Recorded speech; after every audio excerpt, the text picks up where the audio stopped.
Hi, this is Jessica Dunn, and today we're going to be discussing mixed streams of cash flows. So mixed streams of cash flows are when the cash flow sequence is not exactly the same. So remember when we were talking about annuities, we said that an annuity had an equal, periodic, and finite cash flow stream. This is not an annuity because these cash flows are not equal. It is very uh, infrequent in reality that we come into annuity situations where the cash flows are exactly the same period over period. Typically, our cash flow savings or cash inflows are going to be a function of many factors. So the economy is changing. Our sales may increase because we spend more on advertising and promotions. We may see increased expenses because we've invested in R&D to later boost our sales, or even our cost of goods sold may fluctuate. So it's not very often that we see our cash flows to be the same every single period. So mixed streams of cash flows give us an opportunity to examine more real life scenarios. So here's an example. For a company, they're a shoe manufacturer. They have been offered an opportunity to receive the following mixed stream of cash flows over the next 5 years. So in year 1, 400, year 2, 800, year 3, 500, year 4, 400, and in year 5, 300. If the firm must earn at least 9% on its investments, what is the most that they should pay for this opportunity? So we want to know, what is the present value of this mixed stream of cash flows? So step one, just like every problem that we have worked on thus far in this class, we put our problem on a timeline.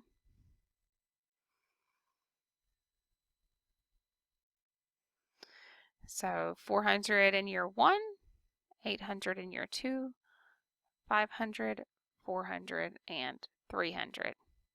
And we want to know, what is the most that we would pay for this opportunity. Now we can't use our payment button for this because remember, the payment button was for annuities, which were equal, periodic, and finite. These are periodic and they're finite, but they're not equal. So we're going to have to use the cash flow worksheet that is available on our financial calculators. So here I have the step-by-step directions for how to use the cash flow register in your calculator. I have it for both the BA2 Plus as well as a graphing calculator. Now I recommend that you use the BA2 Plus, but personally I often use the graphing calculator because I enjoy the larger screen, and the book is very, very easy to read. But here are the inputs for finding the present value of a mixed stream of cash flows, and it's very straightforward. You just have to make sure that you get all of your commas and your braces and your parentheses in the right position, or you will get an error. Okay, so let's focus on the BA2 Plus. We're going to be using the cash flow register, which is found right next to the second button, and it's going to prompt us to ask us which entries we need. So the first thing that we need to do when using the cash flow register, you first push cash flow and then second clear work. And that will clear out everything that is already in your cash flow register. So first step, it asks us, what is the cash flow at time period 0? And with our timeline, we realize that we don't have any cash flows at time period 0, so we just push enter and the down arrow. Cash flow at time period 1, we see that that is $400. It then asks us, what is the frequency of the first cash flow? So how many times do you see the $400 in sequence? So here we do have $400. It does occur twice, but they're not in order. So we only count it as a 1. So it only occurs one time in order here. So our frequency is 1. The cash flow at the second period is 800. Enter to save it. If you don't push enter, it won't save it. Notice the equal sign is solid now. The $800 occurs once, so we can scroll down. Cash flow at time period 3 is 500. Notice there's no equal sign, so we do have to push enter to save. Scroll down, it occurs once. Cash flow at time period 4 is 400. Enter. Scroll down, occurs once. And cash flow at time period 5 is $300. Enter, down, 1. So at this point, you can just walk away from the cash flow register. If you continue to scroll down, you'll see that it's got a 0 in there, so it doesn't just continue. It is a circular menu, so you can scroll through it just to double check your entries.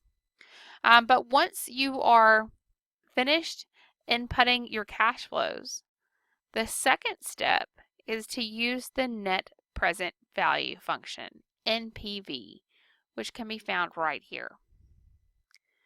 So your NPV, your discount rate here was 9%. It was given to you in the problem.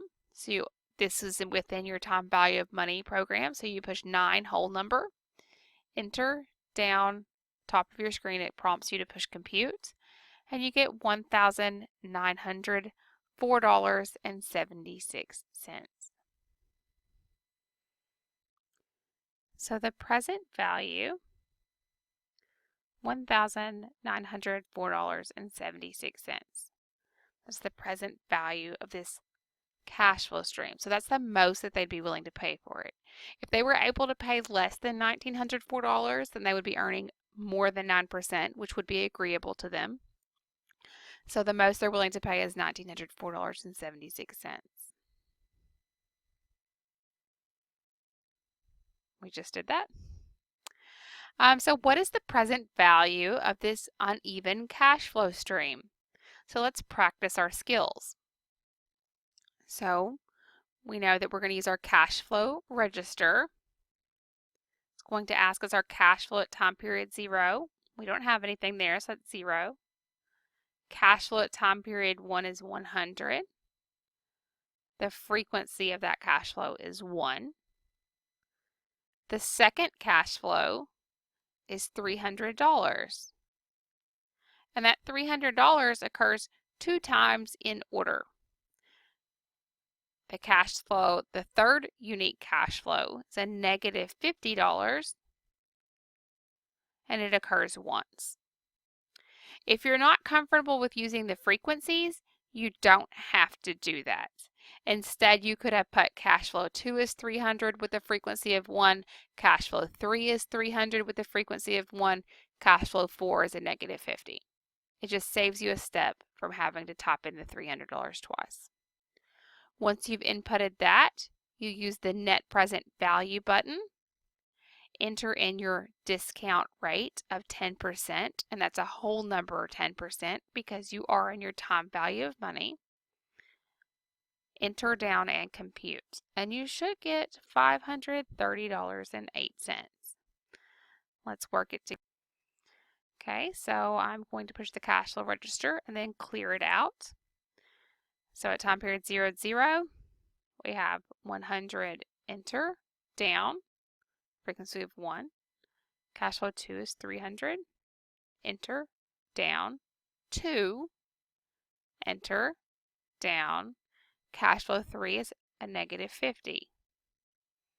You do have to push the negative after you type the 50. It's just the way the calculator works. Then we move on to net present value. Enter in a discount rate of 10%. Enter, down, compute. We get $530.09.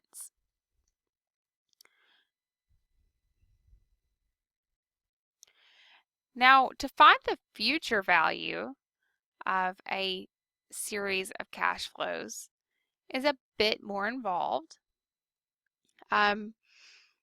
because the calculator doesn't have a built-in net future value calculation. It does on the professional edition, but the professional edition of the calculator costs an extra $20 or $30, so it's certainly not worth it for this one function when it's something that we can work around. So with this example, we have a series of cash flows that are uneven. So we know that we're going to need to use the cash flow register because they're unequal cash flows. We have 11,500 in year 1, 14,000 in year 2, 12,900 in year 3, 16,000 in year 4, and 18,000 in year 5. We earn 8% on our investments. So what is the future value of these cash flows? So there are two ways to do this. The first method is to calculate each of these cash flows, calculate their future value, and add them up. So for example, we would say the present value is 11,500. We're going to let that grow for 1, 2, 3, 4 years at 8%. Yes, at 8%. Our payment is 0. We're going to solve for future value, and we get $15,645. So let's do the 12,900. So the present value would be 12,900. We're going to let that grow for 1, 2 years. Our discount rate is still 8%. And the future value of that is $15,046.56. So we would do that for each of these cash flows. We would add them up, and that would give us a future value of $83,608.15. There is another method. It's a little bit more involved. Step 1, find the present value, which we've been using the net present value function for that, of cash flows. So let's go ahead and do that. Cash flow at time period 0 is 0. Cash flow at time period 1 is 11,500. Cash flow at time period 3 is 12,900. Time period 4 is 16,000. And cash flow at time period 5 is 18,000. The frequency on all of these is 1. So if you know the frequency is 1, you can skip the frequencies every time, and that works. So let's first do that. Okay, so I'm going to use the cash flow register. I'm going to clear that out. So second clear work. Time period 1, 11,500. Skip the frequency because it's 1. The default is 1. Time period 3 is 12,900. For time period 4, it's 16,000. And for time period 5, it is 18,000. I'm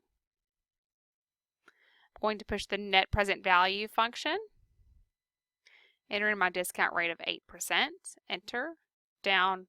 Compute. And I get $56,902.30. So net present value, the interest rate is 8%. That gives us a present value of $56,902.30. So this is the present value. We're wanting the future value. So to find the future value at this point, we need to go on to step 2. We say, okay, well, let's take the net present value from step 1 and set that equal to the present value in our time value of money function. We then say that n is equal to 5 because there are 5 years here. Our discount rate is still 8%. We have no payments, and we want to solve for future value. Okay, so to do that, we still have our net present value pulled up. So I'm just going to push clear once, so it'll leave the number there. And then I'm going to push the present value button, so that way it automatically inputs it. And I don't have to retype it that way. We have 5 years at 8%. We have no payment. Compute the future value. And we get $83,608.15, exactly the same number. So it's a little bit more complicated, but if you had the professional edition, the cash flow register is already entered. You should push down the net present value, and then you push the net future value and compute, and you get the answer that way too. but it's certainly not worth another $30 just because of these steps.